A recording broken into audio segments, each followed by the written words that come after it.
Assalamualaikum warahmatullahi wabarakatuh. Akkam jirtu nagaa keessanii fayyaadha.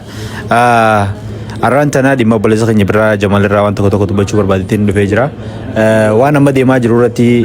hedduu sapiraayiz taane haaluma dhageenye sandura quban qabnu maaltu maal akka ta'e maal nu godhu kaleessa garuu warri keessa beekanii fi warri bira dhiyaatan dubbisanii waan kana adda nu baasanii jiranii wanni amman tana bira irra deemaa jiruu fi waan inni ta'ees dhugumatti namni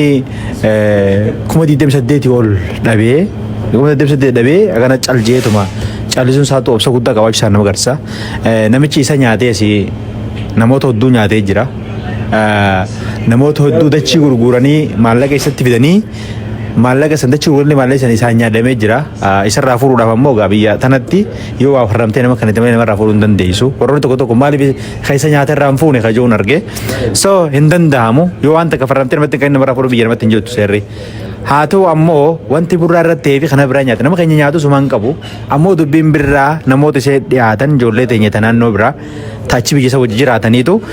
maallaqa isa kannatee inni gurbaa kana wal garsiisee birraa maallaqa isaa irraa fuudhee gurbatti ergee akka isaaf ispoonsara godhan isaan saniif ispoonsara godhamu birraan isaan gargaaree jiran waliif fide ergee inni waliif fide booda gurbaan maallaqni isa nyaadhamnaan amma gaafsan gammachuudha arra maallaqni nyaadhamnaan birraa irra dubbiin deebitee maalli akka waan inni nyaatee akka waan inni isaan nyaateetitti gara dirqama irraa fuudhuu fi arabatti bituutii fi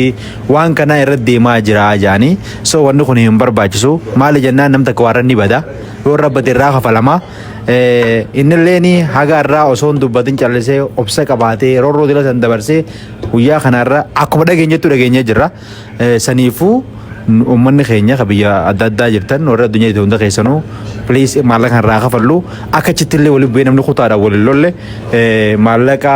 birra irra jiru kana kanamarraa inni fuudhee nama kanneen nyaadhame kana irraa kafalluun isin hin jaa bakka jirru hunda wal geenye irraa kafallu kana dhaabsi kiyya kabira ammoo wanta gisee namarra bade waan namarra ni badaa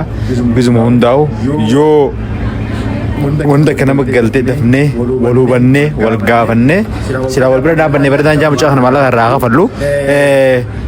warri biraa warri maallaqa namicha kana biraa qabdan yookaan namicha kun isirraa nyaatee jiru waa takka